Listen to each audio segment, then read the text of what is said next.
দেখেন, যে মানুষটি আপনাকে ছেড়ে চলে গেছে, সেই মানুষটির অনেক ডকুমেন্টস আপনার কাছে আছে।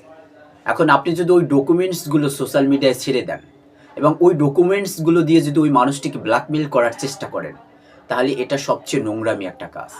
এর চেয়ে কোনো নোংরামি কাজ থাকতে পারে না। কারণ যে মানুষটি আপনাকে ছেড়ে চলে গেছে, সেই মানুষটি বুঝতে পারছে আপনার কাছে সুখ নাই, শান্তি নাই। সে অন্য কোনো পুরুষের কাছে সুখ শান্তি খুঁজে নিবে, এরকম মেন্টালিটি সে স্ট্রং করেই আপনার কাছ থেকে চলে গেছে। অথবা আপনি যদি একজন মেয়ে হন, আপনাকে ছেড়ে যদি একটা ছেলে চলে যায়, তাহলে বুঝতে পারবেন যে আপনার কাছে সুখ শান্তি নাই, সে অন্য কোনো মেয়ের কাছে সুখ শান্তি খুঁজে নিচ্ছে। এমন অবস্থায় তাদের ডকুমেন্টস যদি উভয়ের কাছে থাকে, কেউ যদি ওই ডকুমেন্টসগুলো দিয়ে তাকে ব্ল্যাকমেল করার চেষ্টা করেন, সবচেয়ে নোংরামি কাজ করবেন। এই নোংরামি কাজ থেকে অবশ্যই আপনাকে দূরে সরে থাকতে হবে। কারণ যে চলে গেছে তাকে ছেড়ে দেন, তাকে থাকতে দেন একা।